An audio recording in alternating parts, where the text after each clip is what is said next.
Beberapa hari yang lalu saya sampaikan mengenai khotbah Natal dengan tema kesukaan besar, dan Natal memang merupakan hal yang sangat ajaib, itu hal yang betul-betul fenomenal sekali, dan saya suka mengatakan bahwa Natal, kelahiran Yesus itu membawa kesukaan yang besar bagi seluruh dunia. Bukan hanya karena waktunya liburan, waktunya makan enak, dan waktunya berpakaian baru, waktunya yang menyenangkan, tapi sebetulnya adalah alasan kenapa dunia, saudara dan saya boleh mengalami kesukaan besar adalah karena sudah lahir bagi saudara dan saya, sudah lahir bagi semua bangsa, yaitu Juru Selamat yang akan menyelamatkan seluruh umat manusia yang percaya. Bahkan Alkitab mengatakan negeri yang ada di dalam kekelaman, negeri yang ada di dalam kegelapan, mereka akan melihat terang itu. Negeri yang tersembunyi, negeri yang mengalami kekacauan, mereka akan melihat terang itu. Dan itulah alasan kenapa kita bersuka cita setiap kali kita merayakan Natal, karena kita tahu, kita sadar bahwa pada hari ini, sekian waktu yang lalu itu telah lahir Sang Juru Selamat yang menyelamatkan setiap orang yang percaya, yang membawa keselamatan. Dan saudaraku, keselamatan itu bukan hanya selamat begitu ya. Saudara kalau tahu implikasi, saudara tahu dampak dari keselamatan, saudara akan luar biasa. Karena itulah memang itu merupakan sebuah alasan yang benar ketika kita betul-betul bersuka cita karena Natal. Tapi bukan hanya sekedar karena kita punya pohon Natal, kita punya bingkisan Natal yang menarik, kita akan makan sangat-sangat banyak, kita akan berpesta, kita akan ketemu dengan teman-teman yang lama, yang sudah lama tidak ketemu, kita mengadakan reuni dan apapun. Saudaraku, itu hanya tambahan kecil yang sebetulnya ya oke, kita bisa nikmati, saya dan saudara boleh menikmatinya. Tapi saudara dan saya harus menemukan alasan intinya, alasan yang paling kuat kenapa Natal kita harus bersuka. Alasan itu akan jauh lebih besar dampaknya bagi hidup saudara dan saya. Jangan hanya berhenti kepada semua aksesoris Natal yang mengikutinya. Ya, para pedagang mereka tahu bagaimana memanfaatkan Natal untuk menaikkan omset dan sebagainya. Oke, saudara boleh menikmati segala sesuatunya, tapi saudara harus betul-betul memahami yang namanya berita Natal. Kenapa kita layak untuk mengalami sukacita yang sangat besar, kesukaan yang besar, karena pada hari Natal itulah telah lahir bagi saudara dan saya Sang Juru Selamat dunia yang menyelamatkan dunia, dan setiap orang yang percaya itu tidak binasa. Bahkan dikatakan di dalam Yesaya pasal yang ke-25 ayat yang ke-8 dan ayat yang ke-9. Saudara tahu apa dampak dari keselamatan yang dibawa oleh Sang Juru Selamat itu? Dampak dari keselamatan yang dibawa oleh Sang Juru Selamat yaitu Yesus itu sendiri. Dikatakan Yesaya pasal yang ke-25 ayat yang ke-8, Dia akan meniadakan maut untuk seterusnya. Itulah keselamatan. Itulah keselamatan. Kita semua tahu bahwa akibat dari dosa adalah kematian kekal, maut selama-lamanya. Dan itu merupakan hal terburuk. Itu merupakan hal yang terburuk dari semua yang paling buruk yang bisa dialami oleh manusia, yaitu kematian kekal, yaitu maut itu sendiri. Itu hal terburuk yang bisa dialami oleh manusia, yaitu maut. Itu tidak terbayangkan, saudaraku, hanya karena manusia belum mengalaminya. Beberapa orang menganggap remeh akan keselamatan itu. Beberapa orang menganggap enteng akan keselamatan itu. Karena mereka tidak menyadari bahwa sebetulnya ada dampak, ada implikasi yang luar biasa kalau saudara dan saya tidak diselamatkan. Itu kematian kekal di neraka maut itu akan menjadi bagian dari saudara dan saya. Dan itu tidak terbayangkan. Dan saking tidak terbayangkannya kadang-kadang kita menganggapnya sepele. Kita menganggapnya itu tidak ada hanya karena kita belum mengalaminya. Dan saya berharap saudara tidak perlu mengalaminya. Pak, saya mau nyoba beberapa hari. Nggak bisa. Paketnya itu selamanya kalau maut. Paket maut itu selamanya.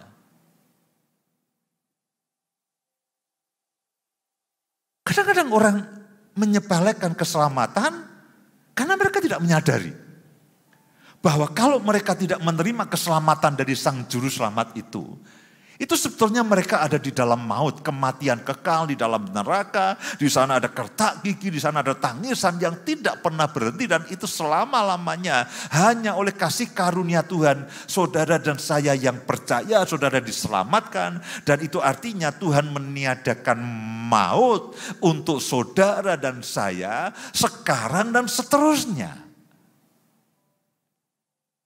Dan itulah alasan.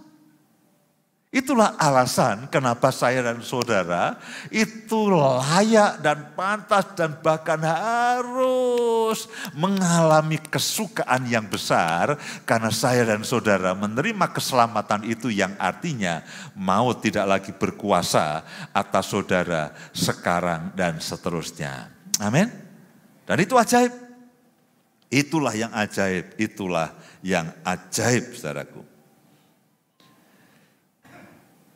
Ia akan meniadakan maut untuk seterusnya dan Tuhan Allah kita akan menghapuskan air mata daripada segala muka.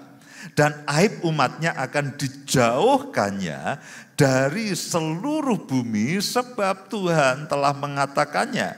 Pada waktu itu orang akan berkata sesungguhnya inilah Allah kita, Allah yang kita nanti-nantikan supaya kita diselamatkan. Inilah Tuhan yang kita nanti-nantikan, marilah kita bersorak-sorak dan bersukacita oleh karena keselamatan yang diadakannya itu oleh karena lahirnya Sang Juru Selamat dalam kehidupan saudara dan saya yang setiap akhir tahun kita rayakan.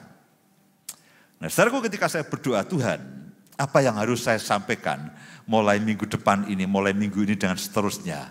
Dan Tuhan tunjukkan, kamu perhatikan sebetulnya bahwa Natal itu memang luar biasa.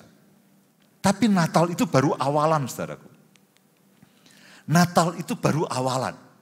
Setelah itu ada karya pelayanan, ada karya penebusan dan karya pemulihan.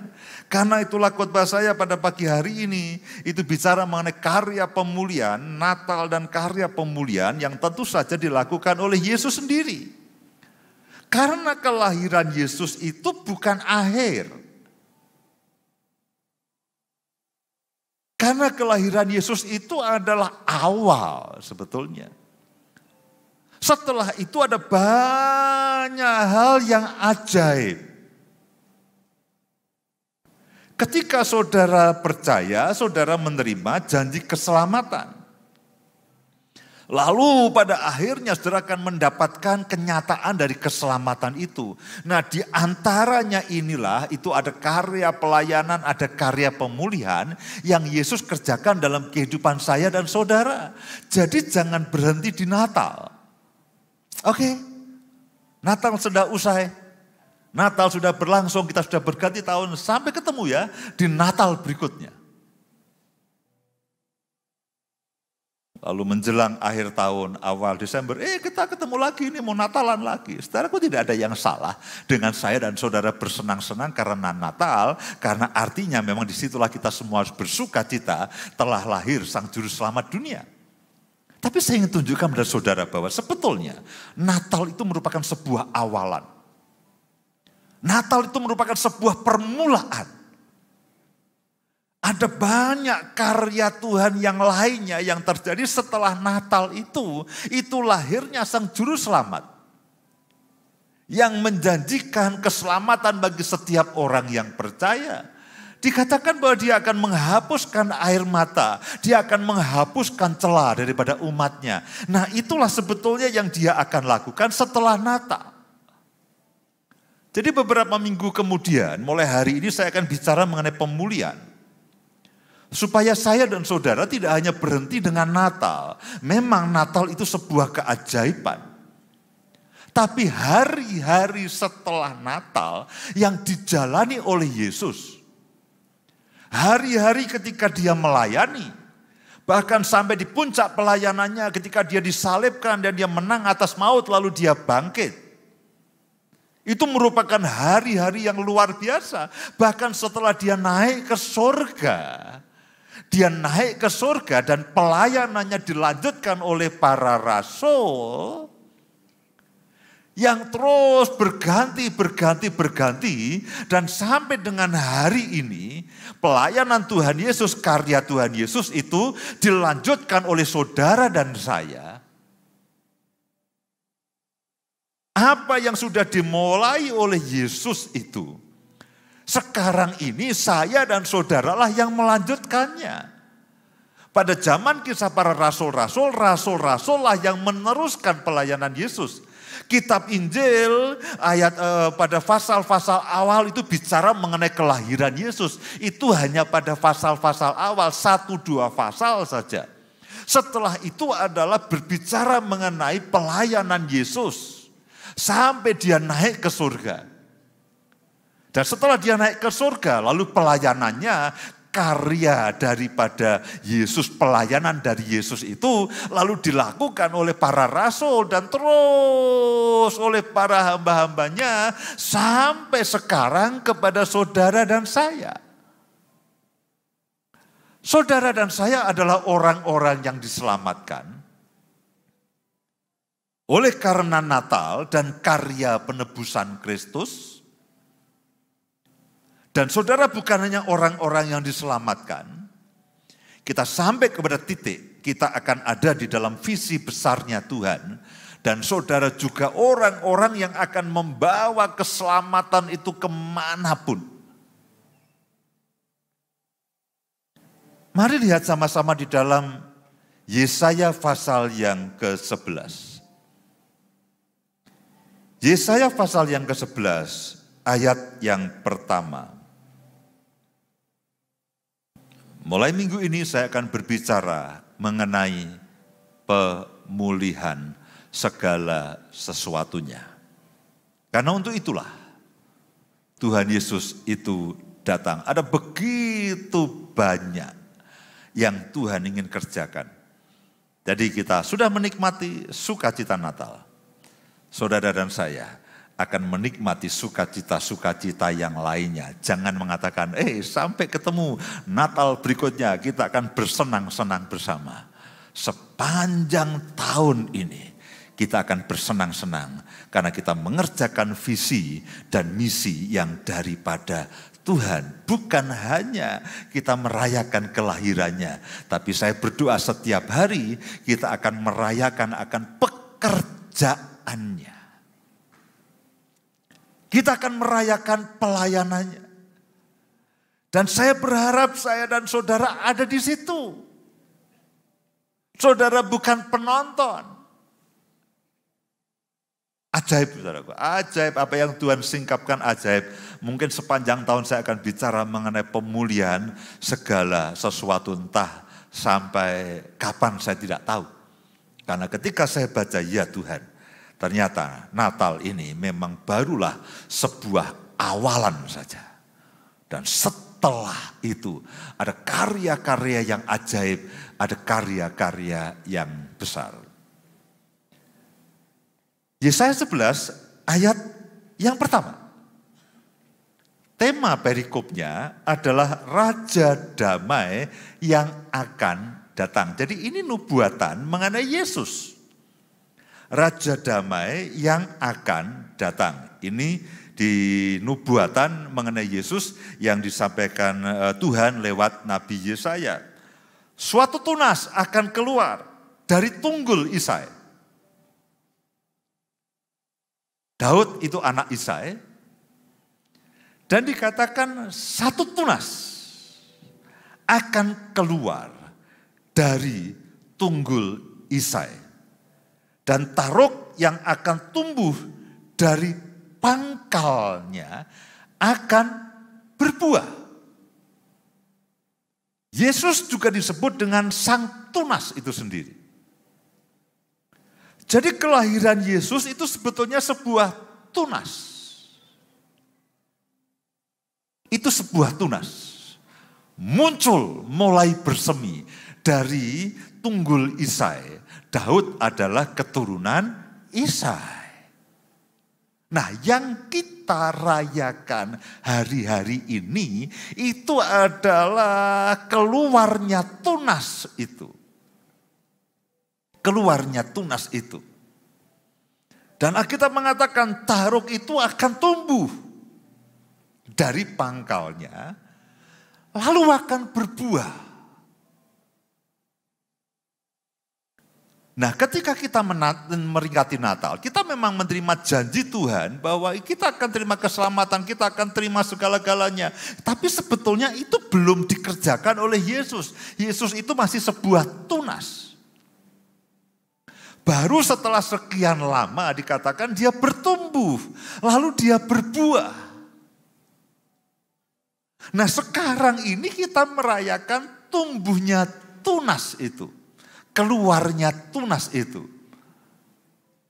Nah, jangan sampai lalu setelah itu kita berhenti, lalu nunggu tahun depan kita memperingati keluarnya tunas. Oke Pak, sekarang kita udah, lupakan saja, kita sekarang kembali ke dunia kita masing-masing. Sampai tahun depan kita memperingati keluarnya tunas. Lalu Pak, sampai tahun 2023, 2024. Pokoknya kita kumpul memperingati keluarnya tunas. Nah saudaraku, di satu sisi bahwa Natal memang mengingatkan saya dan saudara akan ada satu rencana ajaib yang Tuhan itu kerjakan dan lakukan. Tapi sejujurnya kadang-kadang, maaf kata itu ya, Natal juga merupakan jebakan kalau kita hanya berkutat di situ. Saya sama sekali tidak pernah anti Natal, saya termasuk orang yang sangat menikmati Natal. Lagu-lagu Natal, suasana Natal, entah bagaimana. Masa-masa kelahiran Yesus jauh lebih menyenangkan bahkan dibandingkan dengan hari ulang tahun saya sendiri. Tapi maksud saya begini, ketika orang hanya Natalan, tahun depan Natalan lagi, tahun depan Natalan lagi. Di satu sisi itu mengingatkan luar biasa, tapi di satu sisi itu dalam tanda kutip juga merupakan jebakan. Akhirnya kita tidak kemana-mana, kita hanya Natalan. Kita memperingati bayi Kristus, dan bayi Kristus. Alkitab mengatakan bahwa bayi itu, tunas itu akan bertumbuh dan berbuah. Nah, sebagai gereja Tuhan, sebagai umat pilihan Tuhan, ketika sang tunas itu mulai keluar, kita ada di situ. Kita ada di situ. Kita menikmati janji Tuhan dengan keluarnya sang tunas atau Yesus itu sendiri ketika dia dilahirkan dan sang juru selamat itu lahir. Itu benar sekali, kita bersuka cita, kita mengatakan kepada dunia, dengarkanlah bahwa hari ini telah lahir bagimu sang juru selamat. Tapi itu baru tunas. Itu baru tunas, saudaraku. Nah, saudara dan saya sebagai gereja Tuhan, kita tidak akan berhenti hanya dengan memperingati Natal. Meskipun percayalah, tahun depan tetap akan ada pohon Natal. Ya, kita akan bersama Natalan semuanya. Oke, tapi maksud saya, lalu kita jangan berhenti di situ. Kita mengatakan bahwa sang tunas itu akan bertumbuh. Sang tunas itu akan bertumbuh dan dia bertumbuh dan dia akan berbuah. Ketika sang tunas itu bertumbuh dan berbuah, saudara ada di mana? Jangan katakan, Pak, saya nunggu Natal tahun depan. Jangan, saudaraku. Karena setelah itu kalau saudara baca Yesaya 11 ini dan masih banyak ayat yang saya akan bacakan untuk saudara, itu bicara mengenai karya Tuhan, pelayanan Tuhan, karya pemulihan yang Tuhan kerjakan. Yesus tidak lahir lalu hanya menjadi bayi selama-lamanya. Lu ya toh? Dia tidak lahir dan menjadi bayi selama-lamanya, itu tidak. Dia bertumbuh. Dan setelah dia bertumbuh, dia mengerjakan apa yang Bapa perintahkan dalam kehidupannya.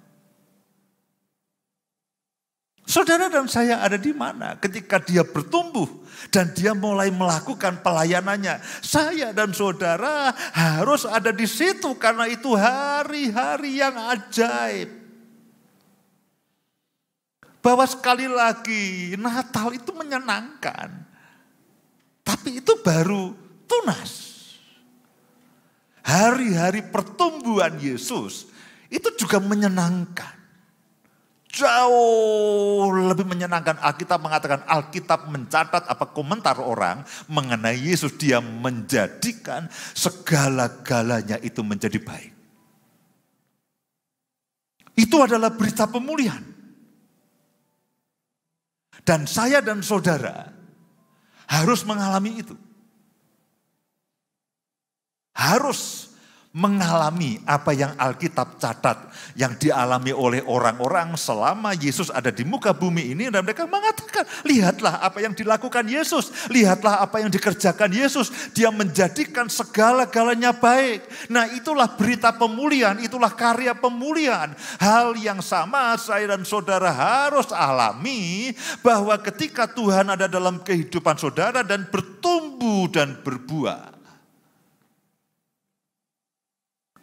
Dia menjadikan semua bagian dari hidup saudara dan saya itu menjadi baik. Itulah pemulihan segala sesuatu. Ada begitu banyak ayat-ayat mengenai pemulihan yang mungkin 1, 2, 3 bulan saya akan terangkan pada saudara. Supaya apa? Saudara mengalami. Saudara mengalami. Karena itu jauh lebih baik. Jauh lebih baik. Sekali lagi jangan salah paham. Saya termasuk penggemar Natalan. Tapi jangan berhenti di situ. Yesus juga tidak hanya menikmati, jadikan aku bayi selama-lamanya. Yesus kan tidak berkata begitu, jadikan aku bayi selama-lamanya. Peristiwa kelahiran Yesus hanya 1-2 pasal di dalam kitab Injil itu sendiri. Setelah itu menceritakan karya pemulihannya. Dia kesana kemari, dia menyembuhkan orang, dia menghiburkan yang susah, dia membebaskan yang terbelenggu, dia mencelikan mata yang buta, dia membangkitkan yang mati, dan segala sesuatunya itu Tuhan kerjakan. Dan itu saudaraku, jangan sampai itu lalu terlewatkan dan kita hanya berhenti di Natal. Sekali lagi Natal itu menyenangkan dan mari kita rayakan, tapi jangan berhenti. Ada karya pemulihan yang Yesus sedang kerjakan di antara saudara dan saya. Dan saudara dan saya juga harus mengalaminya. Karena Alkitab mengatakan lalu dia bertumbuh dan dia berbuah.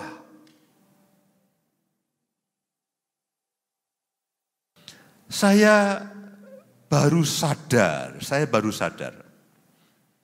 ketika awal-awal pelayanan online ini, lalu kita mulai urus semua pelayanan-pelayanan yang ada di media sosial, lalu Anton mulai membenahi bersama-sama dengan kita semua fasilitas radio yang ada, kita buatkan studio yang baru dengan alat-alat yang diperbaharui dengan sehingga jangkauannya itu bisa seluruh dunia.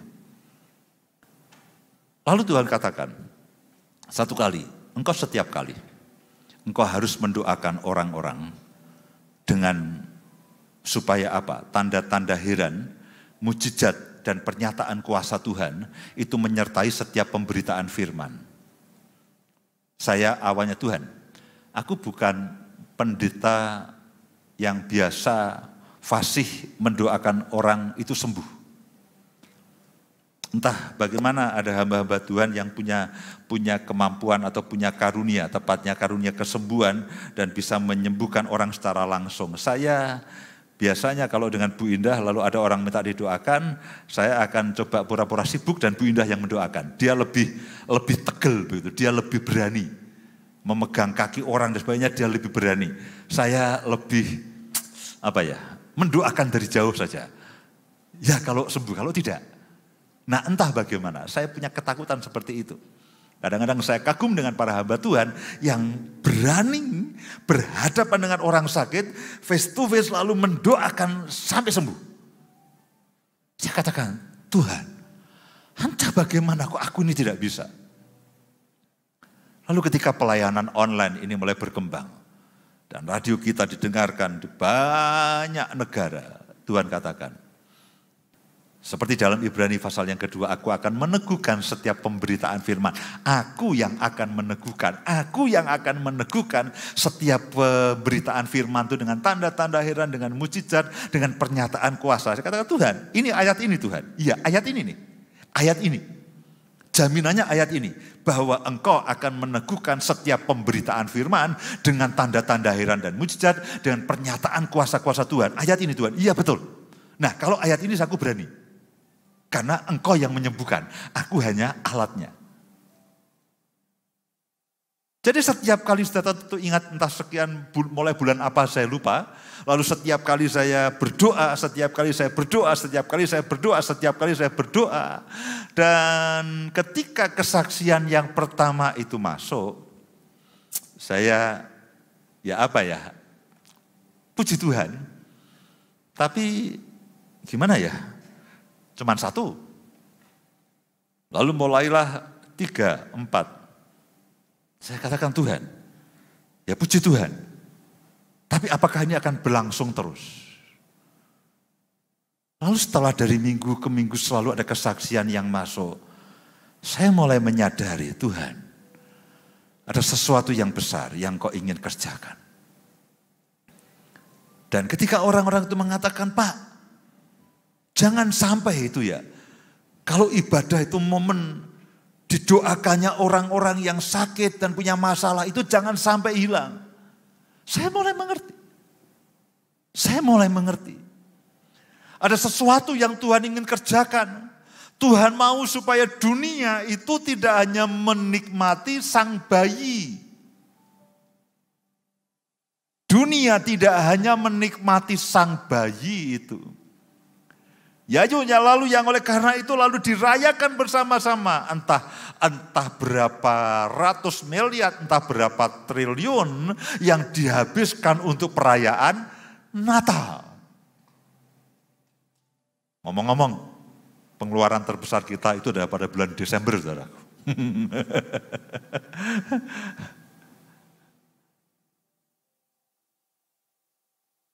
Tentu itu oke, kita bersyukurlah. Tapi saya mulai tahu bahwa jangan hanya bayi Kristus itu yang dinikmati dan dalam tanda kutip diperdagangkan. Loh iya toh, palungan itu kan tidak hanya di gereja-gereja toh, di toko-toko juga kadang-kadang ada palungan-palungan toh untuk menarik orang-orang yang merayakan Natal. Jangan sampai aksesoris Natal itu hanya ada di gereja-gereja, tapi juga di toko-toko itu juga ada banyak aksesoris Natal.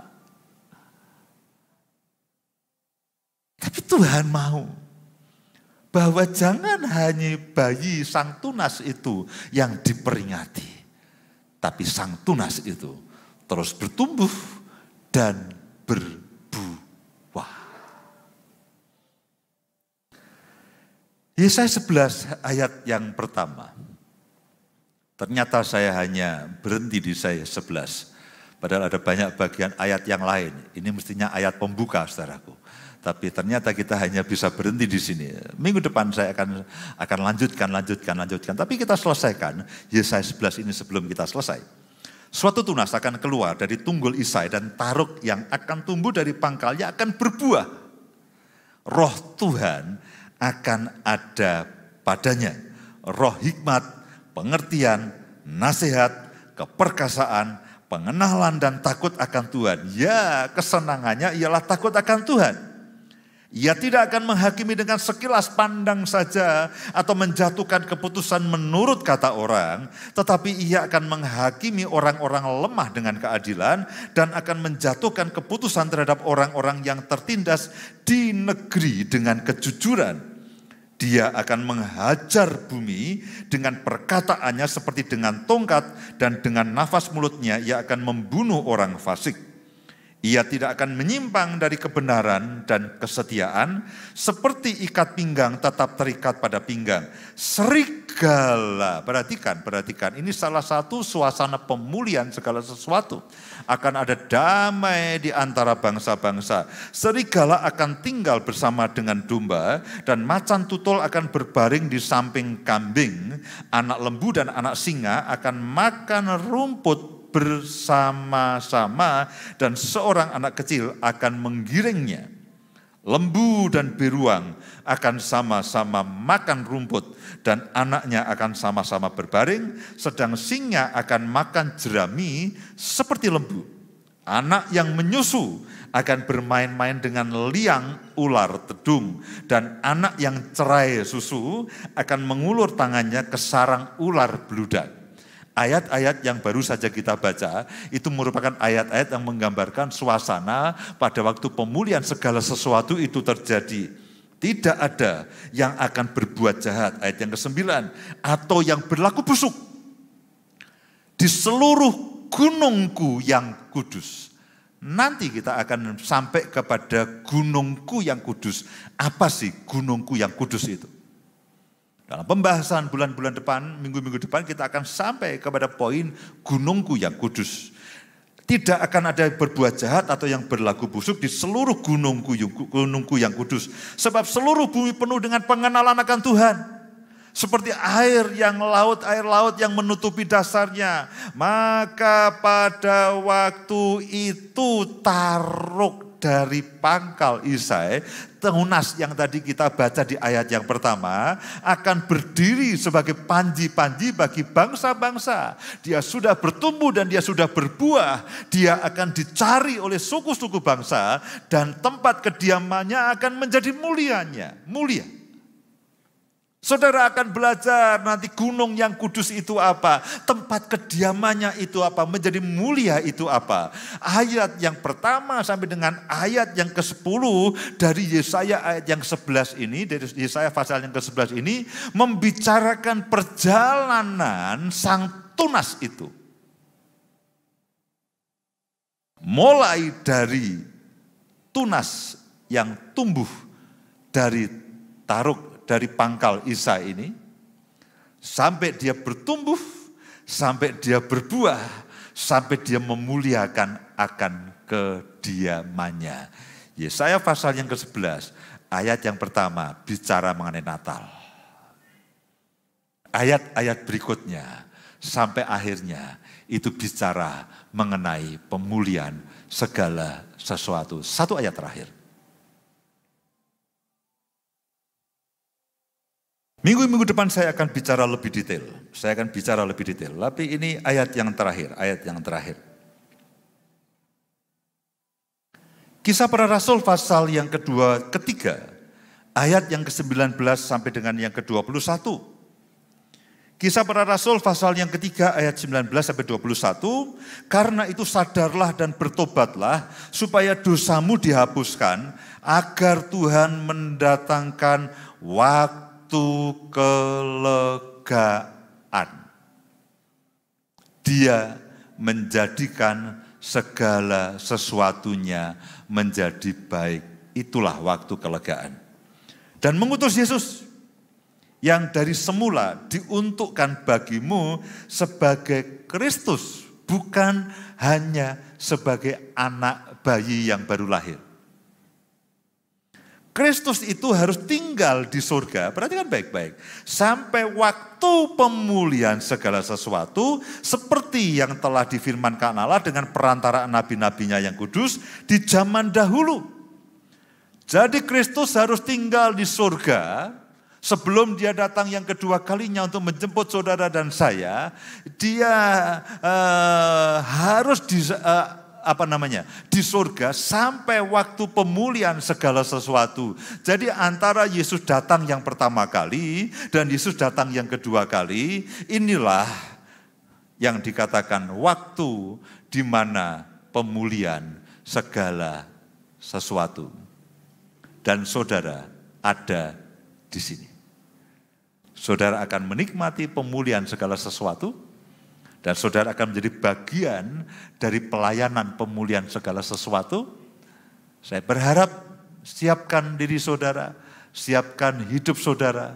Tahun depan kita akan mengalami tahun yang spektakuler, tahun yang ajaib. Pak, tapi sekarang bahkan itu Delta belum berakhir, Omikron belum berakhir, sekarang sudah ada Delmikron. Perkawinan antara Delta dan Omikron, namanya Delmikron, saudaraku. Saya katakan oke, dunia boleh merencanakan dan berubah sekacau-kacaunya, tapi rencana Tuhan yang kekal tetap akan terjadi. Justru di dalam kegelapan dan kekelamanlah kemuliaan Tuhan akan makin nyata. Jangan berhenti di Natal. Jangan berhenti di kelahiran Sang Tunas.